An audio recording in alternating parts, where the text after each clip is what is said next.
what were you again, Mr. Speaker? Deputy Majority Floor Leader, Mr. Speaker. Deputy Majority Floor Leader. You know very well that the Committee on Anti-Drugs is very active on RA 9165. I am aware, Mr. Speaker. Oh, you are aware, Mr. Speaker. Thank you. If you're aware, Mr. Speaker, then what was the purpose of the privileged speech? The reason why I wanted to ask the good gentleman is because, you know, RA 9165 was passed already in the last Congress. Mr. Speaker, members of the esteemed chamber, I rise today on a different matter, a critical matter concerning Section 21 of Republic Act number 9165, or the Comprehensive Dangerous Drugs Act of 2002, which mandates the inclusion of media representatives as signatories in the inventory of confiscated drug-related items. While this provision was crafted to enhance transparency in anti-drug operations, I submit that it is time for us to revisit and devolve this responsibility to better suited entities, Mr. Speaker. The inclusion of media representatives represents or presents significant challenges and risks. Media practitioners who are civilians are placed in potentially life-threatening situations when required to participate in such operations. Exposing them to these risks compromises not only their safety, but also that of their families, Mr. Speaker. Moreover, involving media representatives in law enforcement tasks raises concerns about their independence and neutrality. Journalists are meant to act as impartial watchdogs of government actions, holding public officials accountable from an objective stance.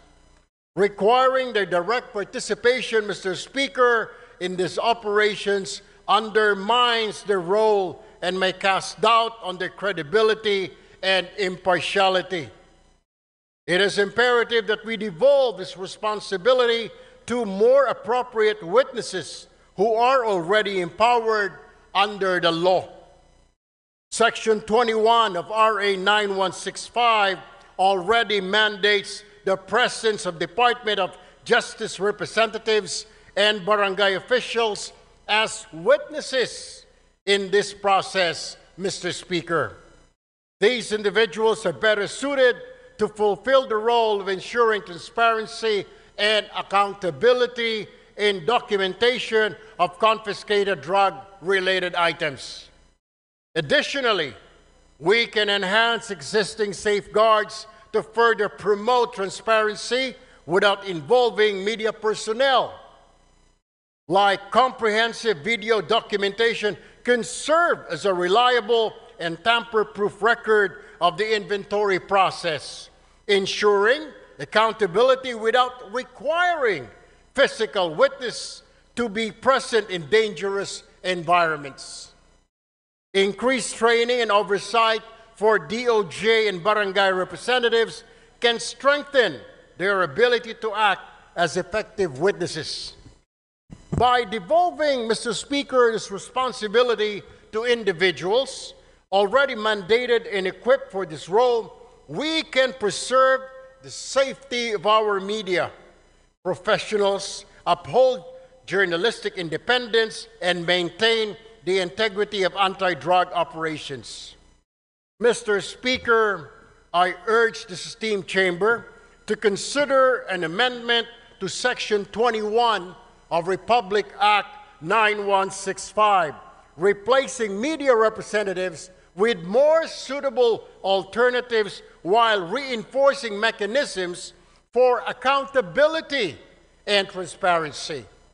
Let us act decisively to modernize this law and ensure its implementation aligns with our commitment to safety, justice, and good governance. Thank you, Mr. Speaker and my colleagues, and I look forward to our deliberations on this matter soon. Maraming salamat po. Magandang hapon sa ating lahat. Speaker and my colleague. Thank you, Mr. Speaker. I would like to find out from the good congressman if you are a member of the Anti-Drugs Committee. No, I am not, my distinguished colleague. I am not a member of any committee right now since I am part of the deputy majority group, Mr. Speaker. And if you are a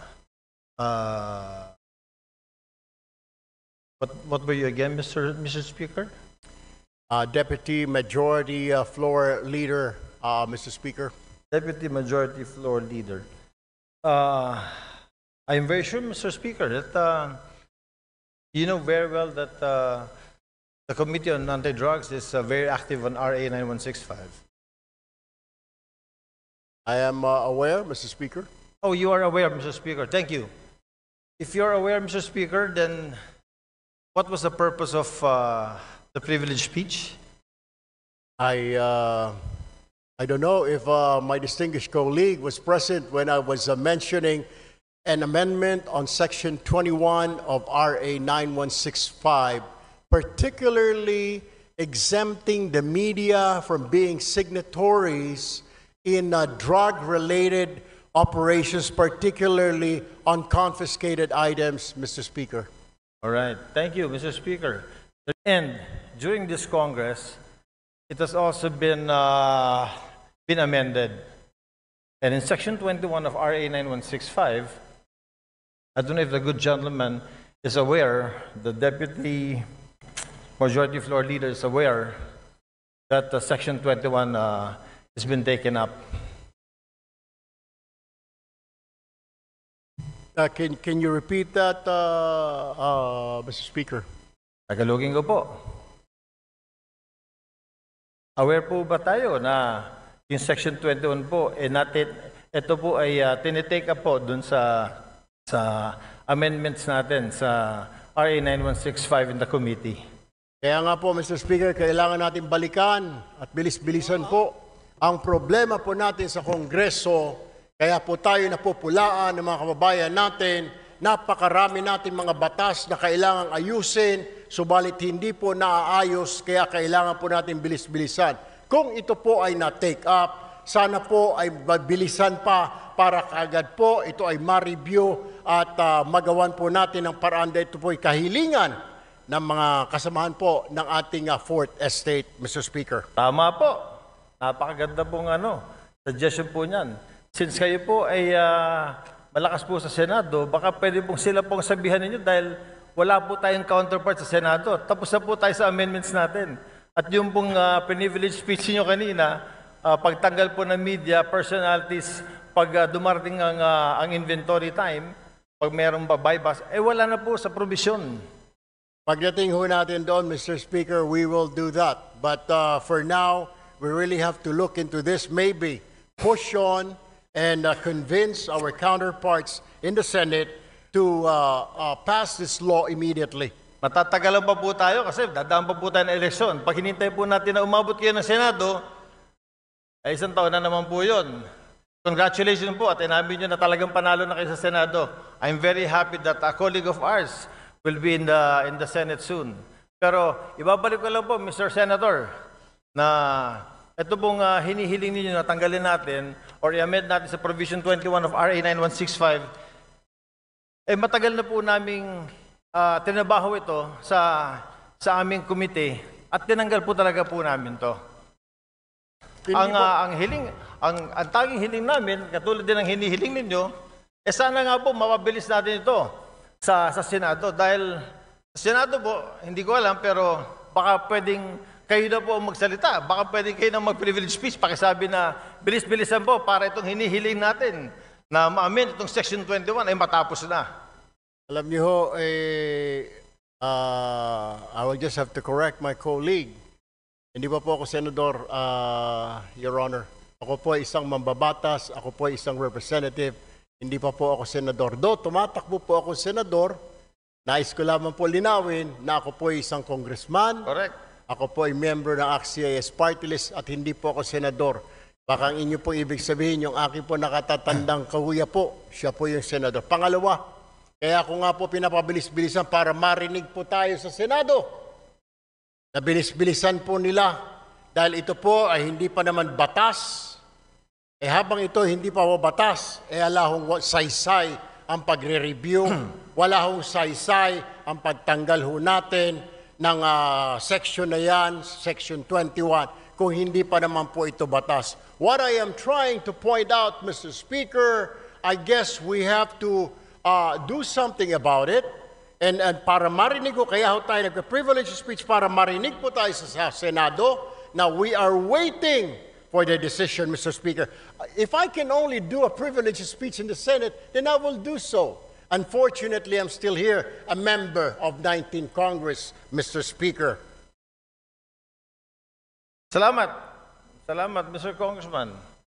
Sinabi ko lang po yung sinabi niyo na gagawin niyo pagdating niyo po sa Senate, inulit ko lang. But Mr. Congressman, we do something about it. We have done something about it. In the committee level, ito pong Section 21 na hinihiling ninyo ay wala na po. Alam niyo ho, Mr. Speaker, ito po ay nasa committee level at tulad po ng sinasabi ko, kaya ko nga po I am pushing for it, na bilis-bilisan po natin. Marami po tayo mga batas na pending po ngayon, hindi lang po itong 9165, marami pong kailangang reviewin. Ang kailangan lang po natin ay bilisan po dahil ang taong bayan ay nag-aantay po at hindi po tayong ika nga ay pwedeng manahimik o kaya mag-relax dahil po nakatingin po sa atin ang ating mga kababayan at gusto po nila na bilisan ang pagpasa, pag-review, whatever, ang ng mga batas po natin, Mr. Speaker.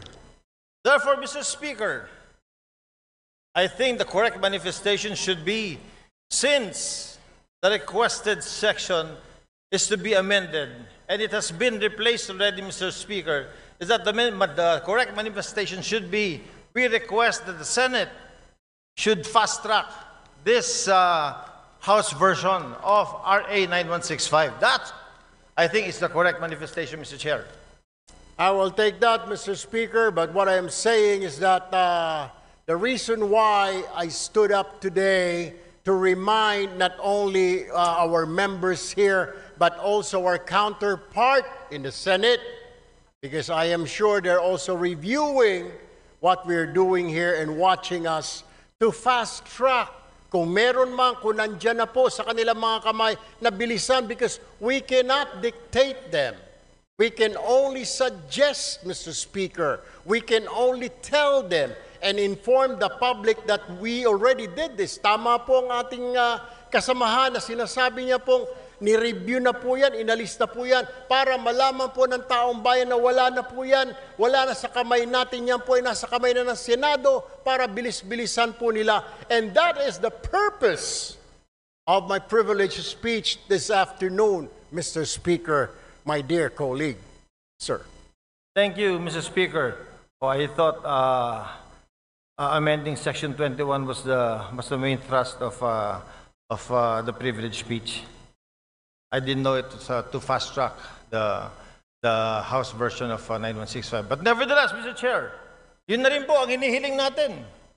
Since yung nire-request po ng colleague natin na tanggalin po sa Section 21 yung pagsama ng media kapag po nag-iimbentary sa mga bypass, sa mga nahuli na ay wala na po sa committee level.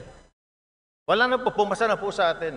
Sana po another privilege speech from our good colleague will tell the Senate, bilis-bilisan nyo naman kasi binilisan na po namin. I wish I can, we will do that, Mr. Speaker, para makarating po itong ating mensahe sa kanila. Hindi naman natin pwede sila pong utusan, Mr. Speaker, kundi tayo lamang po ay pwede nating sabihin na nag-aantay po tayo. Kung naipasa na po natin dito sa Kongreso, then ang problema po ay nandoon. I guess we'll have to do or I have to make another privileged speech, Mr. Speaker. We shall await the next privileged speech. Thank you, Mr. Speaker. Thank you, Mr. Congressman. Maraming salamat po. Magandang hapon.